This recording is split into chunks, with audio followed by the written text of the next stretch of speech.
everyone. So have you tried finger weaving yet? It is so much fun. There's so many different patterns that you can try, and it is a nice and relaxing thing to do. Now in this particular video, I'd like to show you how to do the chevron pattern, and how if you want to do the diamond in the middle. Now this is going to be a very beginner friendly video. My main focus is for you to learn the technique on how to get this pattern, more so than the actual finger weaving itself. Because once you learn or understand how to do the pattern, then as you get better, you can increase the finger weaving skill. I do want to point out that this one I was using chunky wool. It's very thick, as you may be able to tell, and I did this just so that you can see what I'm doing with each string. My concentration is big, thick pieces so that you can see what it'll look like. This is more the size. If you can kind of, let me see if I can get one of these at the bottom here, okay? So a difference in thickness there.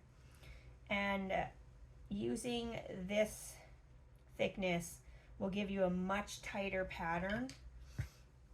You'll be able to see on this one that you'll see some holes and that it won't be as tight of a finger weave. But again, it's to let you know how to do the pattern. In upcoming videos, I will show you, this is a 2-color chevron. This one will be a 3-color chevron, so stay tuned for that video. Arrowheads in another video, and then we will learn lightning. This one's lightning and arrowheads. The flame is a chevron as well, but it has the stripes in it. So I'll do a video on that one as well. Subscribe, and then you'll get notified every time I put a new one on. And of course, I appreciate any likes because that will help other people find the videos. And okay, so let's get started. And by the way, I don't know what happened to my recording. The first little bit I'm gonna have to voice over because for some reason there's no sound left. So if it sounds a little weird for the first little bit, it's because I'm trying to do a voice over. All right, let's get started. Okay, so to practice doing a 2-color chevron, you're gonna use 6 black, 12 red, and 6 black pieces. And I've already done the first part, but now I'm back at the starting position again. So the same colors are happening on top as they are now. So now I'm going to show you how to do the chevron. Now I'm separating the top from the bottom. In total there's 24 pieces of yarn, but it ends up being 12 on top and 12 on bottom. And so the first thing you need to do is find the very center, and to make it easy, I'm just going to put those top layer up above there. I've got some chopsticks that I use to keep my bottom and my top separate. Chip clips work really well too. Now I'm counting to the 6th thread, because there's 12 on the bottom, and the middle will be the 6th thread, yarn. I'm putting that up, and it's going to be a weft thread. Now from the top, I'm going to count 6 again, but this time I count from the left. On the bottom, you count from the right. Okay, and then the 6th thread, it doesn't go over like that, it goes under, in between. Okay, and you're going to lift it up, and it's going to be another weft thread or yarn. And if you notice, they cross underneath. The 2 wefts cross underneath, and it'll do that every row that you do. Now you're gonna do, I like to use a scissor pinch method. So my 2 fingers scissor the top string, or yarn I should say, and then you pick up with a pinch on the bottom. Then you scissor the top, pinch the bottom, scissor the top, pinch the bottom, scissor the top, pinch the bottom, and you keep going, scissor the top, pinch the bottom, and it's always going to be one from top, one from bottom. And if you want, instead of saying scissor pinch, you can go top, bottom, top, bottom, top, bottom, or scissor, pinch, scissor, pinch. Now the weft is that you have hanging up there is going to become the warp, and it always goes to the back, and the weft on the right hand side is always going to go into the front. Now if you set it up a little bit differently, I always set it up so that my very right thread is on top. And if I set it up that way, then my left weft always goes to the back and my right weft goes to the front. Now I'm just tugging on the top and the bottom layers, and then the individual weft strings, or the ones that were weft strings, I tug on them a little bit. Okay, so now we are going to start on row 2.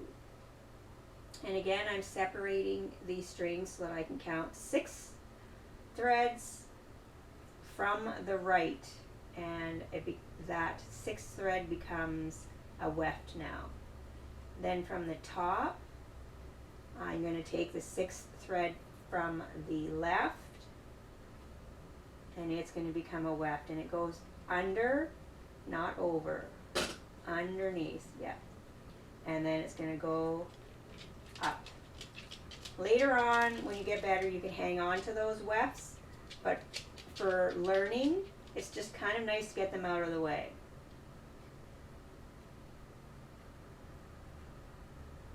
Now, we're going to do the same thing with the scissor and pinching. And I'm always going to start with the top one and then the bottom one. So scissor and then pinch the bottom one.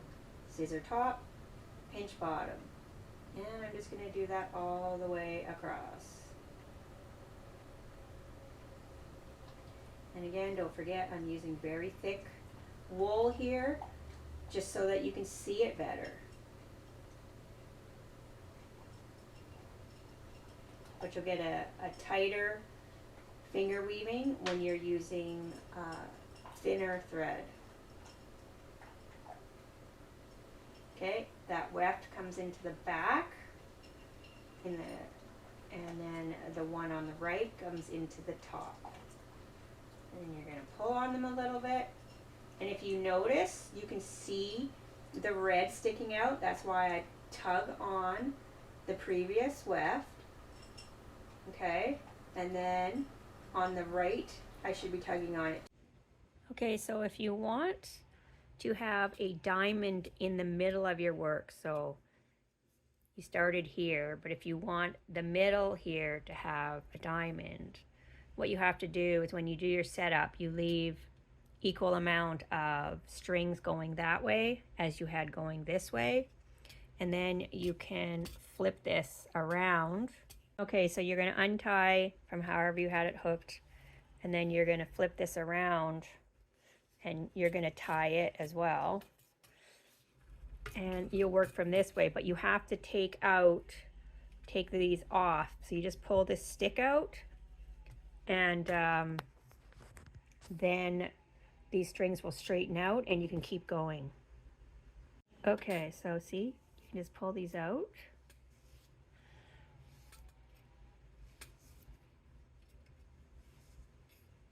Okay, and now that you've switched it around, you can just continue going. same way you were the other way, and you'll end up with a diamond in the middle and then more chevrons after.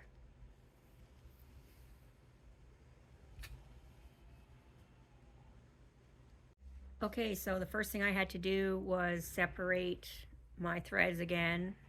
So I have my front section and my under section. And I've already done some because, as you can tell, I've got a single red on the back and a single red on the right. Whereas normally when we first start out, we've got all the reds in the middle and then the blacks on the outside. So I'm going to keep going. So I have to find my 6th thread on the underside. Okay, and I'm going to pick it up and drape it over here. Then on the top side, I'm going to take my 6th thread, 6, and you can either drape it over here or you can keep it in your pinched fingers, because the one on here ends up on the top, the one on the left ends up on the bottom. So if you want, you can hold this, and then you always start from the top and you go scissor, pinch, scissor, pinch, scissor, pinch, scissor, pinch, scissor, pinch, scissor, pinch, scissor, pinch, scissor, pinch, scissor, pinch, scissor, pinch, scissor, pinch, and then this one goes back to the scissor because that's the lower row now. Okay, and then you're going to tighten them up and untangle my threads. And if I'm seeing red through there, I'm going to tighten the side threads, and it'll help tighten that up. Now sometimes these ones get a little bulky too, so just pull them down in the middle. All right, now it's going to be the same thing again. From the underside, your under row, you're going to go 6, 1, 2, 3, 4, 5, 6. Drape it over. On your top row, you're going to go 6 from the left, 1, 2, 3, 4, 5, 6, and bring it under. I'm going to keep holding mine. And like I said, if you find it easier, you can drape it over something. Okay, so you're going to start from the top, do a scissor, pinch, scissor, pinch, scissor, pinch, scissor, pinch, scissor, pinch, scissor, pinch, scissor, pinch, scissor, pinch, scissor, pinch, scissor, pinch, scissor, pinch. This one goes back into the scissor, and then you can pull all these up. And see here, you can see that that's bunching. Just make sure that you pull this one on the side to help tighten all this up. And then you can do that over here too. And in the middle. All right, so that's all there is to it. I will do a few more rows to show you that this hopefully is going to end up as a diamond here. So by the way, I am using a super yarn. I think it's like 4-ply, just because it's what I had. And I thought it would be easier to see on camera using these bigger threads. But normally, or yarn I should say, not thread. Normally you're going to be a lot finer. But I find this is really good for showing on the camera because you can actually see the spaces between each and you can count them easier. So actually I'm going to hold this one. You can see the diamond pattern is starting to form shape here.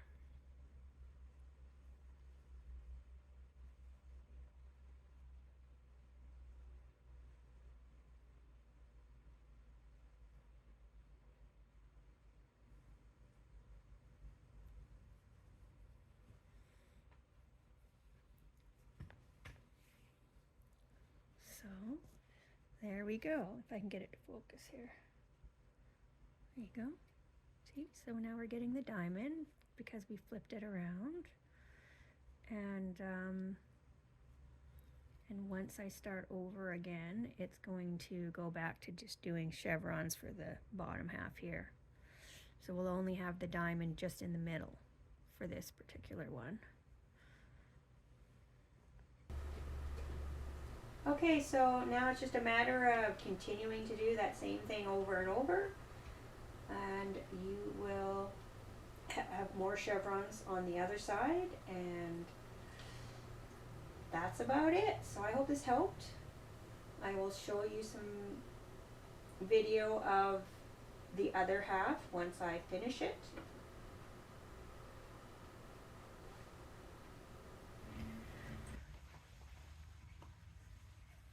So this is what my little sample looks like.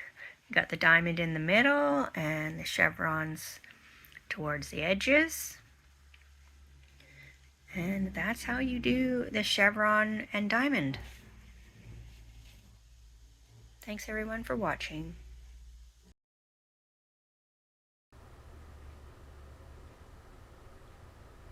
Stay tuned for doing 3-color chevrons with the diamond in the middle. And don't forget to subscribe so you'll be notified. Thank you.